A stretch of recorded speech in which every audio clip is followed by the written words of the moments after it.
முன்னேற்ற சங்கத்தின் அனைத்து சொந்தங்களும் வணக்கம். முதல்வருக்கு ஒரு வணக்கத்தை தெரிவித்துக்கிறேன். என்னன்னா, இந்த விவசாயிகள் அனைத்து விவசாயிகளும் எதிர்பார்த்த இந்த மாதிரி இந்த அறிவிப்பை நாங்கள் ஏமாற்றமாகிவிட்டது. அதனால் இந்த கோரிக்கையை மறுசீலனை பண்ணி மறுபடியும் நடைமுறை கொண்டு வரதுக்கு நாங்கள் எதிர்பார்த்து கொண்டிருக்கிறோம். நன்றி, வணக்கம்.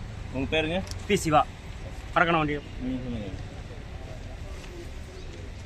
விவசாயிகள் முன்னேற்ற சங்கம் நமக்கு நேற்று மாலை முதல்வர் பயிர் தள்ளுபடி அறிவித்திருக்காரு. இதில் விவசாயிகள் பெரும் பாதிக்கப்பட்டுள்ளிருக்காங்க.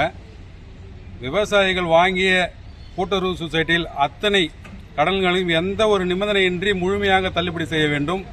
இதை மறுபரிசீலனை செய்து அத்தனை விவசாயிகளுக்கும் உடனடியாக தள்ளுபடி செய்ய வேண்டும் என்று விவசாயிகள் முன்னேற்ற சங்கம் கோரிக்கை வைக்கிறோம். உங்கள் பேருங்க? ஆலகிராமம் பி. முருகன், மாவட்ட செயலாளர், விவசாயிகள் முன்னேற்ற சங்கம். இப்போ அவர் தள்ளுபடி பண்ணது உங்களுக்கு திருப்தி இல்லையா? திருப்தி இல்லைங்க ஐயா. எங்களுக்கு மட்டும் இல்ல, தமிழகத்தில் இருக்கும் அத்தனை விவசாயிகளுமே தள்ளுபடி கிடையாது. இது எந்த ஒரு விவசாயமே பலன் அளிக்காத ஒரு தள்ளுபடி. இது ஏமாற்றமே. இது எங்க கணக்கு எடுத்தாங்க, யாரு கணக்கு எடுத்தாங்க என்னன்னு தெரியுது. விவசாயி கிட்ட கணக்கெடுத்து தான் இந்த மாதிரி ஒரு இது வரைக்கும் தமிழகத்துல எந்த ஒரு அரசியல் கட்சியும் இந்த மாதிரி ஒரு தள்ளுபடியை அறிவிக்காத ஒரு தள்ளுபடி இது. உங்க பேருங்க? முருகன். நீங்க சொல்லுங்க.